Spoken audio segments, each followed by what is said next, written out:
Hey, welcome to the Rundown. My name is Mike Poworski. I'll be your host, but I don't do the show by myself. I'm Craig DeLuz, and I will be your co-pilot for today. Craig, welcome. It's always good to see you. Another day here on the Rundown. It's Hump Day. It's Hump Day. Any plans for Hump Day, Craig? I just want to make it over the hump, bruh. Just want to make it over the hump. Exactly right. Exactly right. Yeah, it's the most important day of the week if you want to make it to the end of the week. I guess. I don't know. That sounds smart. I was trying for something there. I don't know where it went. But dude. I'm halfway done, man. I'm just halfway done. I'm just halfway there for the weekend. Fighting for the weekend, man. Exactly right. Craig, I got a couple of stories I want to discuss with you. I want to discuss with everybody out there. We've got some interesting ones that have come up, today that I wanted to discuss. The first one was, I don't know if you caught this story out of the Politico. It's about different methods to bring gun control to us, and it's their ideas. They have 6 wonderful ideas to introduce gun control to us because, if they say it nicely, Craig, then we'll acquiesce and let them have it. You and I have talked about compromise here on the show many times with you folks, and it's crap. Let me give you some of the stuff they want to do. First is they want to get rid of preemption. Now, for those of you that don't know what preemption is, and it's free. If I recall, preemption's in 43 states now for gun laws. Preemption means that only the state can make the law on that topic. That means you don't have a patchwork of cities and counties and villages making their own laws on firearms. The problem when you don't have preemption is try to drive from one side of the state to the other, and guess what? You got 73 different laws, that you're going to get nailed and busted for. Exactly. It's absolutely crazy. I don't know what cities allow hollow point ammunition and which ones don't. I don't know if I'm going from city to city, which one requires me to have a lockbox to store my firearm if I get out of the car, and which ones don't. It becomes almost impossible to comply with the law. It does. I mean, one city, and we've seen this before, will say you can't have a firearm in a park. Another one will say, well, you can't have it while walking down a public sidewalk. There's no way to know. I mean, it's literally nobody lives in the same town or the same county that they work in. Just getting to and from work, getting to and from your home would become impossible without committing multiple crimes. It's ridiculous. Exactly, especially when those laws aren't posted. Right? They don't tell you, and what they say, ignorance of the law is no excuse. Well, no. How am I supposed to know? For example, in a state the size of, let's say, Florida or California, how are you supposed to know when you're driving from one end of the state to the other what laws you have to comply with in order to have a firearm? And that's it. And preemption was created to protect the rights of those that choose to carry a firearm. That's just one of those laws that was really put there for us, and now they're trying to get rid of it. Gun training. Gun training is another one that Politico says we should have mandatory gun training. If you're going to have a firearm, you should have training. Listen, folks, if I buy a new chainsaw, I'm going to probably watch a YouTube video. I'm going to maybe do a little practice on it because you know why? I'm a responsible adult. But there's no right to bear chainsaws in the Constitution. If I choose to buy myself a firearm, then I should be able to buy myself a firearm. The idea of putting forth training is just ludicrous to me. Craig, I know I've seen when states get rid of the training requirement, what happens is people stop taking the 2 or 4 hour required training and now seek out the 8 hour, 16 hour, 40 hour training. That's exactly what I was going to say. There have been studies that have shown once you add training, and I'll use the concealed carry permit as an example, people then generally take the minimum training and they treat the floor like it's a ceiling, kind of like we do the speed limit, right? Right. I mean, okay, no, speed limit, bad example. But, like we do education spending. When you have an education spending in California, they have what's called Prop 98. Well, we tend to use Prop 98 as a floor instead of a ceiling. In other words, never leave the floor. Most people will never, ever, ever take more training than the minimum required. But when it's not mandated, they're more likely to actually go beyond that minimum amount. Yeah, it's amazing. It's happened time and time again, study after study. The instructors, I remember when Arizona went to constitutional carry and they got rid of the training requirement, that the instructors were scared stiff. They thought they were going to lose all of their students. And within 30 days after that requirement was gone, they were booked and booked for years because people were taking the full training that you should really have, not that minimum requirement training. Craig, the next one, I wrote this down because it's kind of long-winded, but this is their third recommendation is to encourage gun owners to support each other through hardships. I don't even know what that means. Do you have any clue what that means? Well, first of all, I think it's something that we already do. There are a number of organizations that promote the idea of when you have a friend who is in need, help them by, for example, maybe getting them to go seek help, or if they're in a dangerous spot, maybe getting them to maybe holding their firearms for them. The weird thing is that the government is in many places is making that almost impossible. That's right. Like, for example, in California, you have to do a background check for to loan someone your gun. So if someone is in desperate need and they're maybe in a dangerous place, in order for me to take their firearms and store them in my safe, I got to go through a background check. Yeah, and how convenient is that if you're trying to help encourage somebody with support during a hardship? It's not feasible. It's they're talking out of the left side of their face, and the right side of their face doesn't know what they're saying. It's a patchwork of, well, these great, we used to call them good idea fairies. They'd come along and go, well, this would be nice. Well, you guys should do this. What's funny is on that list, included on that list, was actually enforcing court-ordered firearm surrender. Well, duh. I mean, if someone is a convicted felon, or someone is not supposed to have a firearm for a good reason, we know what those are. You guys, we all, as gun owners, we know there's some people who legally and quite frankly probably shouldn't have a gun. If they shouldn't, then how about you actually enforce it instead of saying, okay, well, you're not supposed to have a gun anymore, so get rid of your guns and never have anybody check up on it. I mean, that's an enforcement issue. That's not a let's create new legislation issue. So their recommendation is to enforce the laws that are on the books. I've heard that somewhere before. I've heard somebody else say that before. That's there again. They don't know what the left hand doesn't know what the right hand's doing.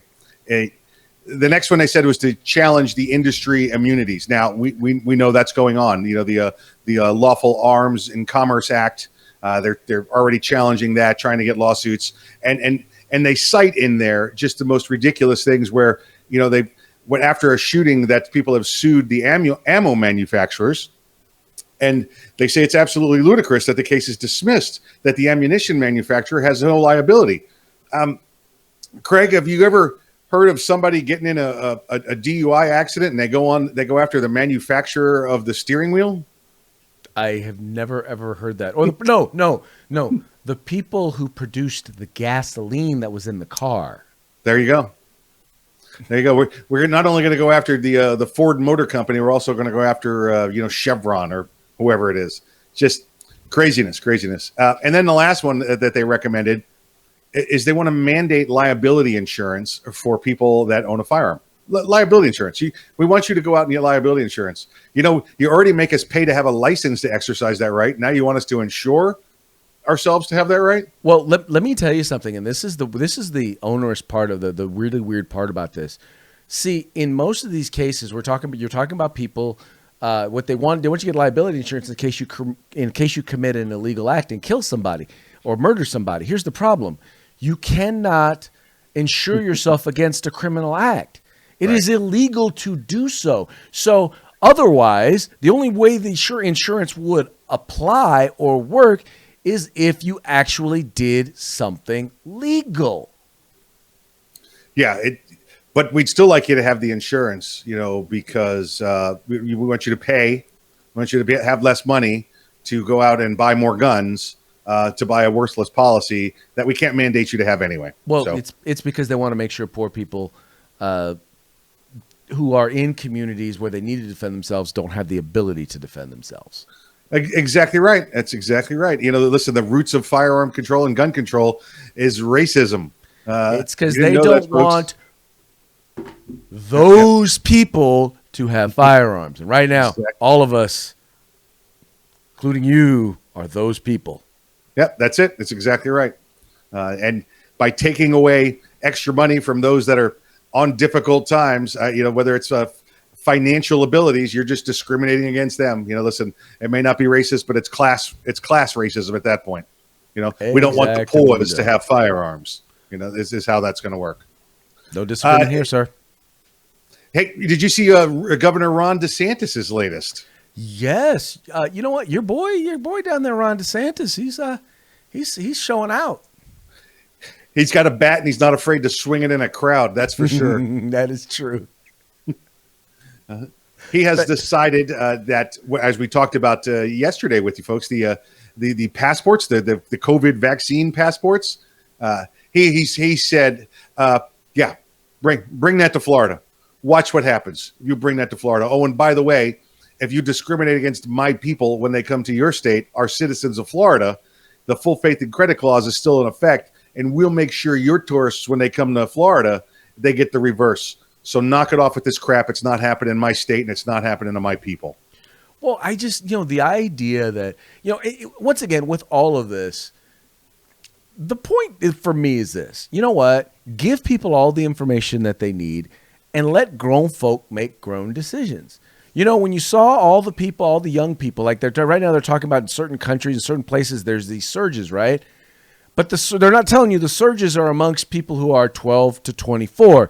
People have a 0.9998 percentage chance of surviving or never even or of never even getting sick from this particular disease. One might even argue that they are self-vaccinating. I mean, they've seen the information, they've seen the data, and they're making a decision to live their lives. Now, if you are an overweight, chain smoking, diabetic, senior citizen, maybe you don't want to be hanging around folks, in particular without a mask or not social distancing. Right. But you're grown. How about letting you make that choice for yourself? I tell you what, folks, I've said it many times before. If you choose that you want to have the vaccine, go ahead and get the vaccine. All for you. You do what you want. Get the flu shot, get whatever else you want. Go get your smallpox vaccinated, updated. Get typhoid and anthrax. You get as much as you want. It's on you. You're not making me get it. I take what I need to get. There's plenty of things that are clearly recognized. The polio vaccine, measles, mumps, rubella. Those are all great things. I'm sorry. Like Craig said, with the survivable rate of this COVID, it's not worth the risk for me to go out and take that vaccine. I'll tell you it's in the experimental stage. It killed Hank Aaron for crying out loud. It killed Hank Aaron. I'm sorry. When I'm sure that when the founding fathers were sitting down and they were writing the Declaration of Independence, which outlined some of our most fundamental rights and liberties and why liberty was so important and the role of liberty in our everyday life and in our government. And then when they wrote the Constitution, which is about protecting, and the fundamental document that protects those liberties, I'm quite sure that at the end of it, they didn't put, but by the way, in case a bunch of people are getting sick, none of this really counts. Listen, every one of them, not a single one of them did not experience death in their immediate families due to some pandemic or flu virus or something that was rolling through a place with no vaccines, no concept of germs, nothing whatsoever, no modern medicine. And yet they still showed up in Philadelphia to write that document and go to war. Funny how that works. Like you said, it doesn't say at the end, shall not be infringed unless there's a pandemic. Unless there's a pandemic. Craig, this actually kind of rolls into the next story I picked out for us. Is a coffee shop in Texas. I'm not sure if you saw this one. It's right outside of the Texas State University there. Is a young woman, I guess she'd be a young woman. She's a grad student going for her master's in poetry, because she's going to be an extremely productive member of the Poetry Society, I guess. I don't. Millennials and Gen Z folks, let me just tell you, if you want to know why you can't find a job, that's why. Yeah. Just saying. If you've got a master's in poetry and you're serving coffee, here's your sign. There's a reason why you're serving coffee. Yeah. Well, Texas has just recently, the governor there has decided to take a cue from Governor DeSantis. He's a good governor, and the Texas governor has gotten rid of the mask mandate. So the mask mandate's now gone in Texas. Well, this young lady, she took offense to that. She cannot believe that people will not wear their masks. She read through the law, and she found that the law says that private businesses can still make you wear a mask. Well, all day long, she has people that come into her establishment where she just works. She's just a coffee server, and they don't want to wear their masks. And she says, "Why aren't you wearing your mask?" And people will say, "I don't have to wear my mask." Well, no, the law says you have to wear your mask. No, the law doesn't say you have to wear a mask. And she's getting into fights with people about the mask. What are we doing? I mean, how many times do we have to talk to you about, personal responsibility? You take care of you, I'll take care of me. Right. No, you know what? If you feel that bad, like you can't be in a restaurant where people don't wear masks. And I'll tell you, even here in California, people, when they go into a restaurant, they'll have their mask on when they go in, but once they sit down, they take their mask off. So I'm like, look, if you have a problem with it, then guess what? Maybe you should not be working in a restaurant that allows people to wear masks. Or doesn't require people. Let me clarify. It doesn't require people to wear masks. She wants to wear a mask, let her wear a mask. If she's afraid of germs going through the air, the safest place for her to be is behind her mask, behind her front door at home. She could stay there. Maybe she could serve coffee via Zoom. Maybe that'll work for her. But if she's afraid, okay, that's the closest I can get for a mic drop. maybe she's too afraid. I don't know what it is, but it's just it's a matter of that personal responsibility. Craig, I don't wear one. I've never worn one. I take that back. I wore one when you and I flew to Detroit to be with Rick Ector because. Listen, I don't have a right to fly on an airplane. Right. I could transport myself there in my vehicle. I did not feel like driving to Detroit. So I gave in. I followed their rules for 3 hours. I wore their mask, and that was it. But I'll go in places to make the point. I'll do my shopping and not wear the mask and let them all come over and hover around me and then make my purchase and leave. And I'll argue this though. I will argue this. If it's a private business, if it's their business, if that's what they want, then my attitude is fine. And then I just, it is do business with you. Sometimes, Craig, I like to go in and make the point that because of their mask rule, they're not getting my money, and that's how I let them know. That's how I let them know. Nothing wrong with that. Yeah, all right. That's the best freedom of speech. Yeah, exactly right. Exactly right. Craig, there was a professor at Shawnee State University in Ohio. And he got disciplined by the university because they had a student in the class that was non-binary or whatever it's called, where they chose to be acknowledged by a different pronoun than a he or she. And the university said to the professor, "You must call them by the pronoun they've chosen." And the professor said, "That's against my religion. That's against my beliefs. Your policy is crazy. I'm not doing it." In the end, once again, it comes back to, and I think the big part of this is there's two aspects here, both of the First Amendment that were violated. One has to do with freedom of speech. The fact is, as soon as you're telling me what I have to call somebody, then you've now overstepped. The government doesn't have a right. Does not have the ability to do that. I have a right to call somebody something or call them out of their name, and it can be offensive or whatever. I do. I'm sorry. I have a right to do that. In this particular case, this also had to do with, what he did. What he said was not something particularly or generally offensive, because see, we can't start tailoring what is offensive to individuals. If it's not generally known as offensive, then I'm sorry. I don't know what to tell you. But the other thing has to do with freedom of religion. And the fact is that he has a right, if his religion says, men are men and women are women, then he has a right to express that in how he conducts himself. And I don't understand why we have such a hard time allowing people of faith to be able to exercise their faith. You have people on this. You have people who believe that if you are a Christian, you shouldn't be a judge, or you are completely and wholly unqualified to serve in certain offices because, well, your rights don't count because you happen to have the wrong political beliefs in their eyes. Yeah, so this professor, after he was disciplined by the university, filed a lawsuit with the local court, and the local court threw it out. It got to the federal appeals court, the 3-judge panel. They took a look at it, and they said, yeah, you absolutely have the right here. Just like Craig explained, they violated First Amendment and Second Amendment. They could be a private institution, maybe, but guess what? This was a public school. This is a public college where they take, and if it's not a public college, private college, that takes public funds. So guess what? They have certain rules they have to abide by. And what are they called? Oh, the constitutional rights, the Bill of Rights. Dude, that's the C word. Don't be using the C word. Now, absolutely. The question is going to be, because this was I looked up the judges, and the judges are 2 Trump appointees and a Bush appointee. Right. So that's why it was unanimous. But once again, for those of you who were hated on Donald Trump, the number one reason people voted for him was to appoint judges like this. It's going to be interesting to see what happens if they wind up going either to a full panel or if it makes it all the way to the Supreme Court. It's going to be a real interesting discussion, shall we say.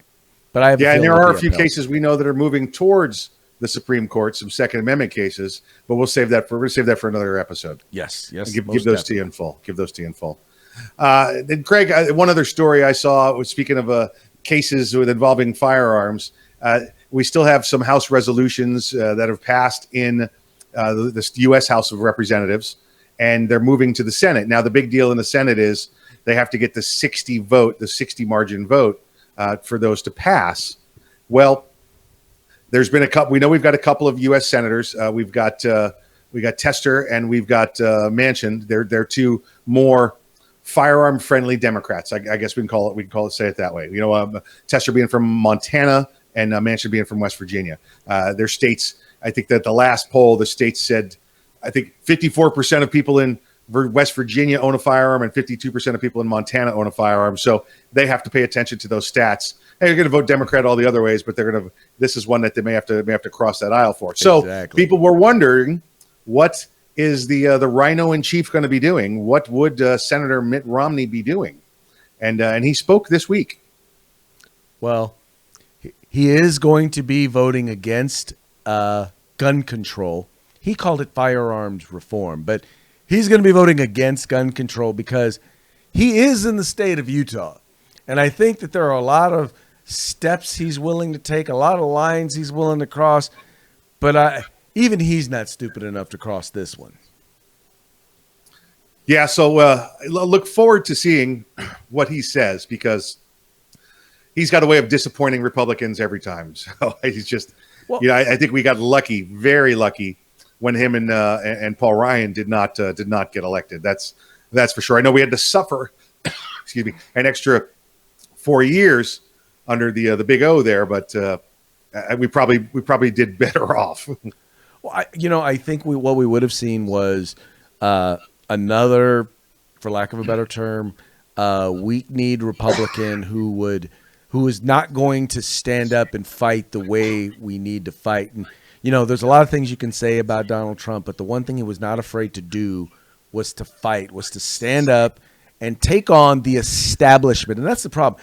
And that's the thing that both us on the right and the folks on the left really need to stand together on, is we need to come against this establishment. These people who are part of the bureaucracy that don't go anywhere. I'm talking about the lobbyists, the organizations, the staff members. I'm talking about people who are were around before some of these folks got there, and they'll be there after they leave, and they are the ones that are truly benefiting from the stalemates and the things that go on at the federal level. Very well said. Very well said, Craig. Well, folks, I think that's about it. We're getting close to the end of today's episode with you, the Hump Day episode, and we hope you make it through the Hump Day well. But Craig, you've got a little image you want to share with us. Yes. So for today's closing thoughts, I was thinking I wanted to share an image to you now, and I want you to realize now in today's society, we see people right now who are the woke crowd are complimenting anybody who will stand up and or let me clarify, in this particular case here, I'll show you the image. They're praising those who will take a knee against our country, against all that our country stands for, which, quite frankly, our country is not perfect, but guess what? It's better than every other country in the world. So here you have a young man during the NCAA tournament who, while the rest of his teammates are kneeling, he is standing during the national anthem. And there were two things that stood out in my mind on this. Number one, it was great to see someone from that generation standing up for what they believe is right, honoring our flag, honoring our country, honoring the veterans who fought and many who died for that flag. But the other thing that I noticed was this. While most of society will look at the other kids and treat them like they're the heroes, like they're doing something brave, here is someone who is standing alone in a venue where most of the people that are around him, you can tell because they're kneeling, don't agree with him. The cool kids in the NBA, in the media, and in entertainment will mock him. And yet, he is standing for what he knows to be right. That is bravery. That is courage. That is the sort of behavior that ought to be honored. He's more of a man than anybody else standing around him, and that will be that way for a very long time. When you kneel down on that flag, you might as well be kicking the flag off the casket, coming off the airplane from the war hero coming home. It's despicable. You want to protest? There's plenty of ways to do it. There's no reason to dishonor the million or so soldiers that have died in this country's behalf over the last, since Exactly. 1775. And you know what? That was my argument with all of this was, even though I didn't necessarily agree with the point of their protest, Right. My issue was, and I think the issue that everyone has taken, or most people have taken, is this: there's an appropriate time and a place. So you're going to choose the most solemn part of an event, of traditions that generally has always brought people together, and you are going to insert something that is divisive. And I do politics all day. I don't want to do politics when I'm watching sports. I want to be able to sit next to a left-wing, crazy liberal and root for the same. Be able to root for the same team, right? That's what I want to be able to do. And I don't want to talk about their politics. I don't care about their politics during that period. I don't want to start having a debate and a discussion. That's not why I watch sports. And so, as a result, I've tuned out of a lot of sports because, well, I'm not interested in that. That's not what I pay my money for. That's not how I choose to spend my time. Sports and entertainment are the escape. All right. You want to make a point, make it outside the lines, not between the lines. That's all there is. Exactly. Do it elsewhere. You've got your name. You've got your money. Make that point outside the lines. We all come to see you to forget about life for a while. Okay. Can we do that? Can we stop disrespecting our nation's war dead? It's absolutely horrendous. Exactly. Greg, good picture. Thank you for bringing that one up. We could go on for hours and hours about that picture alone and what it means. Folks, this is, again, the rundown.us, the rundown.us. You can join us every day here on the program. Be sure to check us out. Go to the Facebook page. And, we enjoyed having you here. Craig? Yes, folks, do me a favor. Make sure you subscribe. So even if you clicked over from Facebook, here's the commitment I'll make to you.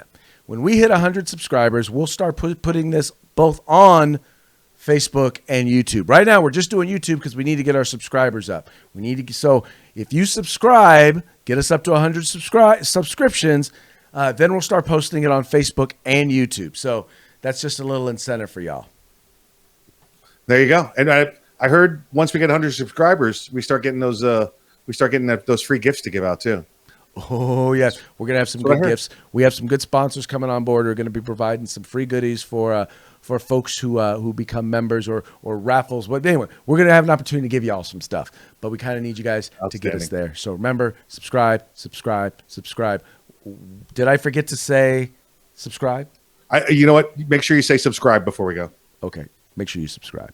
Subscribe. Anyway, folks, thank you so much for tuning in. We appreciate you. We'll talk to you again tomorrow.